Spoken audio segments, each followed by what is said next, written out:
Une légère pluie tombait sur le toit du manoir de Monsieur Johnson, qui se tenait près de la grande fenêtre, perdu dans ses pensées. Il était l'un des hommes les plus riches du pays, propriétaire d'une très grande entreprise et de nombreuses voitures. Mais malgré toute sa richesse, il se sentait comme un étranger dans sa propre maison. Sa femme Uzoma ne souriait que lorsqu'il y avait de l'argent sur la table. Sa fille Ife passait ses journées à poster ses tenues coûteuses sur Instagram. Seul son fils Shidi était plus sérieux et passait souvent du temps avec lui. Un jour, Monsieur Johnson s'est assis à table et a commencé à regarder sa famille manger. Sa femme Uzoma ne le regardait même pas. Ife était sur son téléphone comme d'habitude en train de rigoler sur quelque chose. Seul Shidi l'a remarqué et lui a demandé « Papa, ça va ?» Monsieur Johnson a esquissé un petit sourire. « Je vais bien, mon fils. » Mais au fond de lui, ce n'était pas le cas. Il était fatigué, fatigué des faux sourires, fatigué d'être utilisé pour son argent. Il avait besoin de savoir si sa famille l'aimait vraiment ou si elle était là juste pour son argent.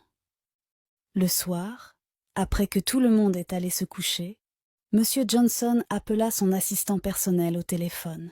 « Je veux que tu transfères tous mes avoirs sur le compte privé, que tu fermes l'entreprise pour l'instant et que tu dises à tous les employés que je suis en vacances. Et surtout, personne ne doit savoir que je suis encore riche. » Son assistant était confus. « Monsieur, êtes-vous sûr que cela ne va pas ébranler toute la famille ? » « C'est bien ce qui est prévu, » répondit-il calmement. « Mon objectif est de les tester.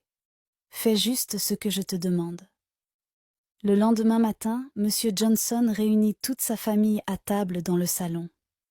Uzoma se présenta en fronçant les sourcils. « Pourquoi tu nous appelles ce matin si tôt ?»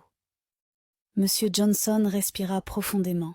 « J'ai de mauvaises nouvelles. J'ai tout perdu. Mon entreprise s'est effondrée.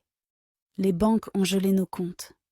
Je n'ai quasiment plus rien. » Uzoma s'est levé brusquement. « Attends, attends. Comment ça, rien ? » « Papa, tu plaisantes, n'est-ce pas ? » demanda Ife. « J'aimerais bien, répondit Monsieur Johnson avec tristesse. Nous devons quitter cette maison aujourd'hui avant que la police ne vienne nous chasser. Je n'ai qu'un seul endroit où nous pouvons aller maintenant. La petite maison de mon défunt père au village. » Ife s'écria. « Le village ? Dieu m'en préserve. » « Moi, Ife, au village ?» Shidi regarda son père et lui demanda. « Tu es sérieux, papa ?» Monsieur Richard hocha la tête. « Oui, c'est la seule solution. » Uzoma s'écria. « Tu es un homme inutile. Comment peux-tu tout perdre en un instant ? Tu n'as aucun plan B ? Tu n'as pas réservé de l'argent ? Comment est-ce possible ?» Monsieur Johnson resta silencieux. Il s'est retourné et s'est éloigné. Shidi se leva et le suivit aussitôt. « Papa, ne t'inquiète pas, tout ira bien. » Monsieur Johnson sourit à son fils et une petite larme s'échappa de son œil. « Merci, mon fils. Tu ne peux pas savoir ce que cela représente pour moi. » Le soir, au coucher du soleil, chacun fit ses bagages et Madame Uzoma et sa fille Ife étaient visiblement très irritées. Le manoir était silencieux. Plus de domestiques, plus de chauffeurs. Monsieur Johnson conduisit toute la famille dans une vieille voiture que son assistant avait achetée pour l'occasion. La route vers le village était accidentée et poussiéreuse. Uzoma se plaignait à chaque seconde et Ife refusait de baisser sa vitre. Quant à Shidi, il était assis à côté de son père et avait l'air calme. Après des heures de route, ils sont arrivés dans le village et il faisait déjà nuit. La maison était une petite hutte vieille avec un toit en paille. Uzoma est sortie de la voiture et a regardé autour d'elle, l'air perdu. Quelle est cette horreur ? « Chérie, tu es sérieux ? Tu veux que nous vivions dans cette hutte ?» Ife sortit lentement de la voiture en se bouchant le nez. « Burk ! Quelle est cette odeur ? Cet endroit pue. » Monsieur Johnson est sorti de la voiture et regarda autour de lui. Cette maison appartenait à mon défunt père. Nous allons nous débrouiller ici pour l'instant. Se débrouiller? S'écria sa femme. Moi? Uzoma? Je devrais me débrouiller dans cette poubelle? Après toutes ces années passées dans des manoirs, tu veux m'enterrer dans cette porcherie? Tu dois plaisanter. Ife secoua la tête. Je ne peux pas vivre ici, papa. Il n'y a pas de Wi-Fi, pas de climatisation, pas de miroir, pas de salle de bain. Comment peut-on vivre comme ça? Chidi est resté silencieux. Il aida son père à faire descendre les bagages de la voiture, puis à les porter un à un vers la hutte. Le salon était poussiéreux et aucun endroit n'était cimenté. Des toiles d'araignée décoraient les coins et l'air sentait la poussière et la sueur. Uzoma a refusé d'entrer. Johnson, tu ferais mieux de me ramener en ville tout de suite.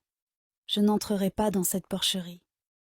Nous n'avons pas le choix, lui répondit Johnson. C'est tout ce que nous avons pour l'instant. Ife commença à se plaindre. J'aurais dû rester avec mon petit ami. Chidi se retourna et la regarda fixement.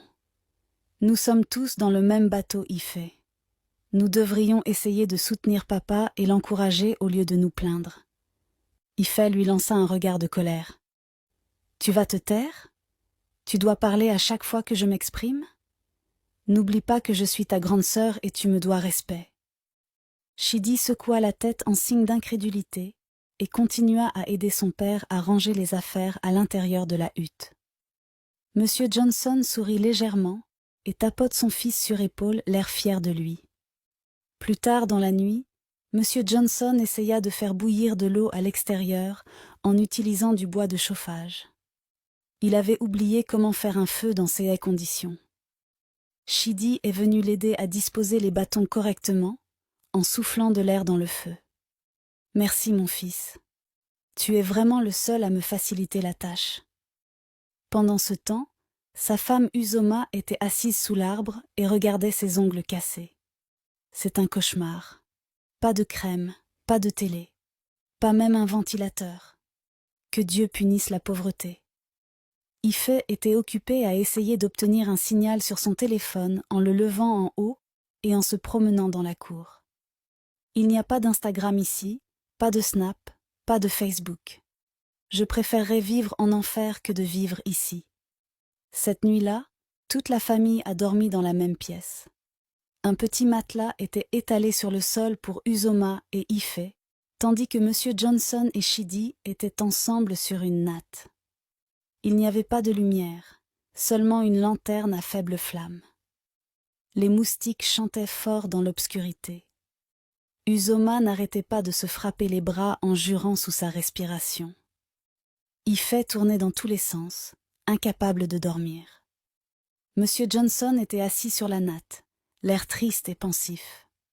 Chidi était allongé à côté de lui. Il remarqua sa tristesse et s'assit et lui tapota l'épaule. « Papa, murmura-t-il, ne t'inquiète pas. Je sais que c'est difficile, mais on va y arriver. » Ces mots ont profondément touché Monsieur Johnson. Il se tourna légèrement et embrassa Chidi dans l'obscurité. « Merci pour tout, mon fils. Tu ne sais pas à quel point tu m'aides à rester sain d'esprit. » Pour la première fois depuis des années, Johnson ressentit un véritable lien, non pas avec sa femme ou sa fille, mais avec son fils. Le lendemain matin, le coq a chanté fort et réveilla toute la famille. Monsieur Johnson se leva et s'étira. C'est le matin. Il est temps de commencer notre nouvelle vie. Ife est sortie de la chambre avec une mine épouvantable. Ses cheveux étaient en désordre et elle avait des piqûres de moustiques sur les bras.